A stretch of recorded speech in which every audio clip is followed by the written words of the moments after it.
नमस्कार, अलिशा पुणेरी चॅनलमध्ये आपलं स्वागत आहे। आज मी आपणास एकदम खुसखुशीत अशा शंकरपाळ्या बनवून दाखवणार आहे। शंकरपाळ्या हे मी बनवण्यासाठी घेतलेले साहित्य हे अर्धा किलोला थोडं कमी मैदा आहे। त्याच्यासाठी मी घेतलेलं साहित्य हे पाऊण वाटी साखर आहे, हे पाऊण वाटी वितळून घेतलेलं तूप आहे, हे मी रवा थोडा 2 चमचे घेतलेला आहे, हे थोडं मीठ घेतलेलं आहे, हे थोडं मी वेलचीची पावडर घेतलेली आहे आणि त्यासाठी लागणारे हे अर्धा वाटी पाणी मी आता ही साखर वितळायला पाण्यामध्ये ठेवणार आहे। ते पाणी मी गरम करायला ठेवलेलं आहे, त्यामध्ये मी ही पाऊण वाटी साखर घालून वितळायसाठी ठेवत आहे। ही साखर वितळल्यानंतर आपण हे पाणी आपण पीठ मळण्यासाठी घ्यायचं, म्हणून मी जेवढे पाणी तेवढी साखर घेतलेली आहे वितळून ठेवण्यासाठी। हे मैदा आहे ते मी आता मळण्यासाठी घेत आहे, एका परातीमध्ये घालत आहे। त्यामध्ये हे रवा मी थोडासा घेतलेला आहे, तो बारीक रवा थोडासा घालत आहे, त्यामुळे एकदम मस्तपैकी खुसखुशीत होत असतात। हे वेलचीची पूड मी 1 चमचा घेतलेली आहे, ती पण घालत आहे। हे चवीनुसार मीठ घेतलेलं आहे, ते पण मी घालत आहे आणि हे सगळं मी मिक्स करत आहे। मिक्स केल्यानंतर हे वितळून घेतलेलं तूप याच्यामध्ये मी घालत आहे। आता हे तूप आणि हे सगळं आपण पिठामध्ये घातलेल्या वस्तू सगळ्या एकत्र करायच्या आपल्याला।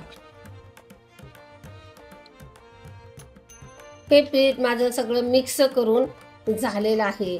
आता मी ह्याच्यामध्ये हे मी साखरेचं पाणी केलेलं आहे, ते एकदम थोडं असं घेत आहे आणि थोडं घेतल्यानंतर मी थोडं पाणी घेऊन हे एकजीव असं करणार आहे। मी सगळं पीठ एकत्र केलेलं आहे, थोडंसं पाणी राहिलेलं आहे, ते पण मी आता घेते आणि एवढ्या पाण्यामध्ये हे सगळं पीठ मळून मी एकजीव करून आता घेते आणि नंतर एकजीव केल्यानंतर आपणास सगळं दाखवते।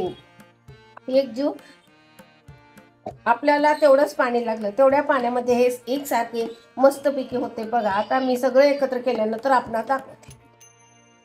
ते मस्तपैकी बघा माझं पीठ मळून झालेलं आहे। आपल्याला जेवढं मळता येईल कुस्करून मळा, म्हणजे एकदम चांगल्या खुसखुशीत आणि खायला एकदम चवतोंडात टाकताच विरघळणारी ही शंकरपाळी आहे। त्याला मी 10 मिनिटासाठी झाकून ठेवत आहे आणि नंतर आपल्याला दाखवत आहे, कारण याच्यामध्ये रवा आहे तो फुगतो झाकून ठेवल्यानंतर आणि त्याची फुगण्याची क्रिया चालू राहते, म्हणून आपण झाकून 10 मिनिटासाठी ठेवायचं। हे माझे झाकून ठेवून 10 मिनिटं झालेले आहेत। आता मी काढून दाखवते, बघा पीठ किती मस्त झालेलं आहे। आता मी ह्याचे गोळे करायला घेते। आपण मोठेच गोळे करायचे, म्हणजे छान मोठे छान लागत असते।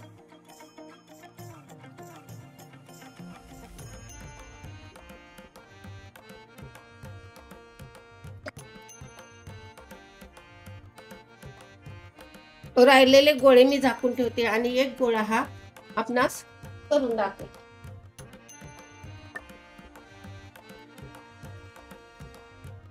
करण्यास एकदम सोपं आहे,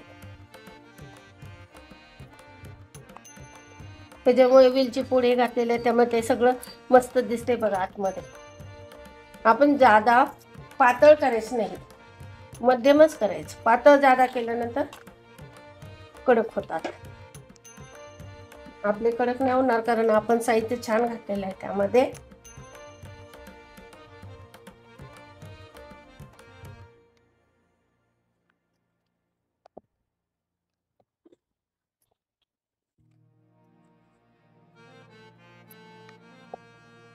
हे बघा मस्तपैकी मी हे लाटून घेतलेलं आहे। आता मी ह्याच्या शंकरपाळ्या मस्तपैकी करून आपणास दाखवते। जादा पातळ करायचं नाही, एकदम मध्यमच करायचं, म्हणजे छान होते खुसखुशीत। आपल्याला जसं पाहिजे तसं आपण करू शकता। कोण चौकोनी करतं, कोण गोल करतं ते आपण नंतरच्या पिठामध्ये घेऊया.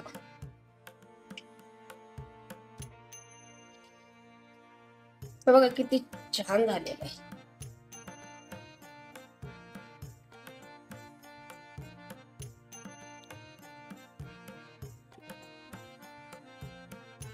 आता तेल गरम करायला ठेवलं होतं, गरम झालं की आता आपण पिठाचा गोळा टाकून बघूया.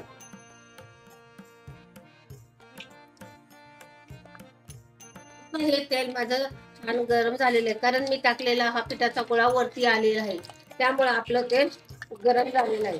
आता ह्याच्यामध्ये आपण शंकरपाळ्या टाकू शकतो. कढई मोठी असल्यानंतर आपण भरपूर टाकू शकतो. म्हणून कढई मोठी घ्यायची म्हणजे आपल्याला टेन्शन येत नाही. मी बारीक करते, एकदम मध्यम याच्यावर करते. आता हे माझे शंकरपाळ्यावर बुडबुडे यायला लागल्यात आणि शंकरपाळ्या माझ्या वरती यायला लागल्यात. आपण हे सारखं हलवायचं नाही, म्हणून मी 5 मिनिटासाठी त्याला असंच ठेवलेलं होतं. माझ्या शंकरपाळ्या बघा कशा मस्त फुगलेल्या आहेत. हे आता थोडे हे बुडबुडे कमी झाल्यानंतर मी उलटे करते, तोपर्यंत हे मस्तपैकी फुगायला लागले जाईल, त्यामुळे ते खुसखुशीत एकदम होणार आहे.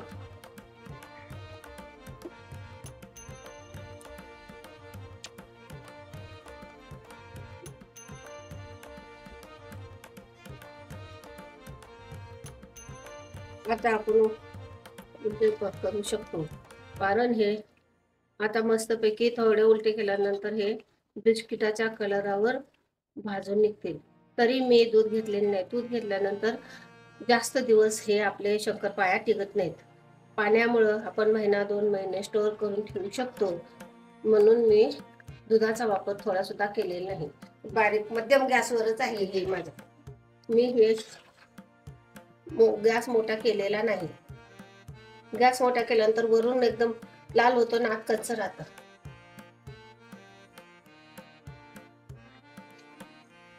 हे बघा शंकरपाळ्याचा कलर एकदम मस्त बिस्किटासारखं झालेलं आहे. आता मी ह्याच्यामध्ये जास्त वेळ ठेवत नाही, नाहीतर हे एकदमच लाल भडक होतील.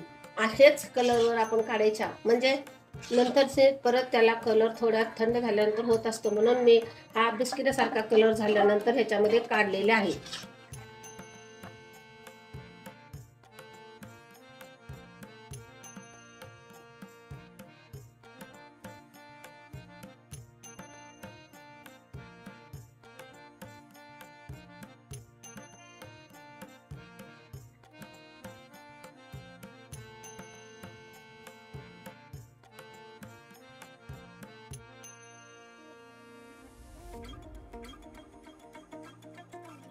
हे मी एक थोडेस केलेलं आहे.